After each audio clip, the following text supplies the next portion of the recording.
Hello, it's time for day 2 and taking a look at jealousy inside of the orphan spirit. If you haven't had time to do day 1 yet, don't worry, these posts are going to stay up. You can go back and catch up as we move along. So the spirit of jealousy is really huge inside of the orphan spirit. It's something we're very familiar with seeing in other people's lives, and obviously it's also in our own lives as well. So I want to get started today by looking at James 3. Verse 14, it says, "If you harbor bitter envy and selfish ambition in your hearts, do not boast about it or deny the truth. Such wisdom," in quotes, "does not come down from heaven, but it is earthly, unspiritual, and of the devil. For where you have envy and selfish ambition, there you find disorder and every evil practice." So in our book, All the King's Orphans, we read about the story of Dana, who's struggling with the spirit of jealousy and comparison. And while her story might seem a little bit shallow, on some levels, it's just an example or an illustration of some of the unattractive things that happen inside the body of Christ. And it's a problem we kind of hate to acknowledge because we're really good at false humility, which is something we will talk about later in this.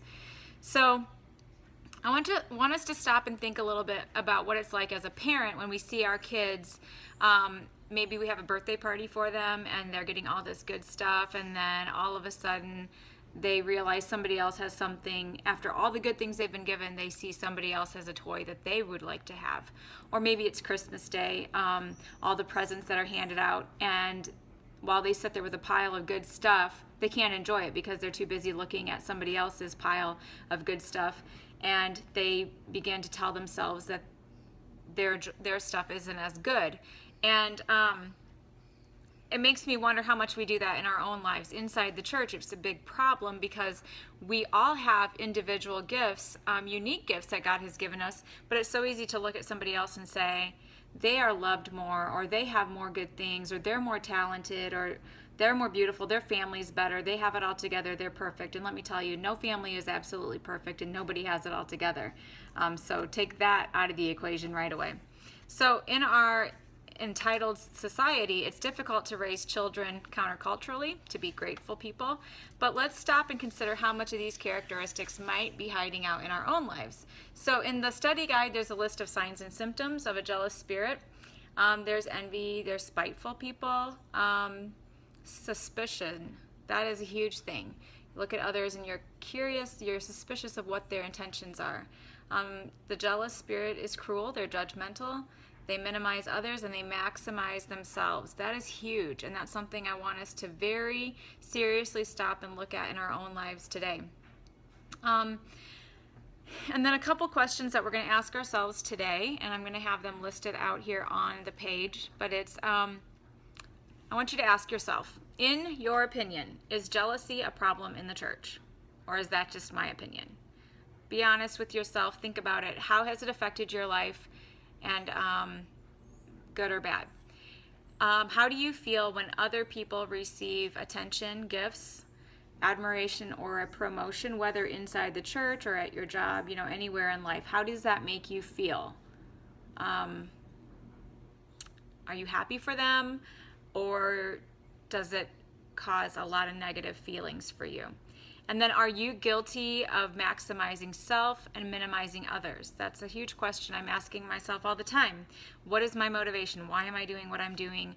What is the purpose? So we want to be a family of God who maximizes others. We promote one another.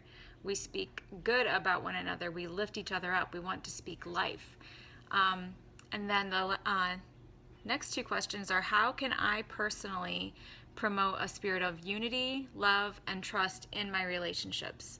So when we learn to want to promote others, that's going to attract more relationships into our life, because people will feel safe with you, and people will know that you are a loving person, and so they want to feel loved, and you will draw in more and more relationships. So we want to promote love and unity, and so in those relationships we speak highly of one another. We speak highly of people who aren't with us at the moment, always speaking life and lifting others up.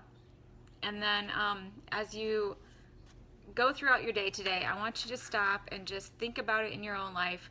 Look at your different situations Are you promoting love? Are you promoting unity inside of the body of Christ? And if not, then the question would be, what can I do to change me? And then for tomorrow, we're going to be looking at chapter 3, and this is the spirit of poverty. So I hope to see you back tomorrow. Feel free to invite others. Have a good one.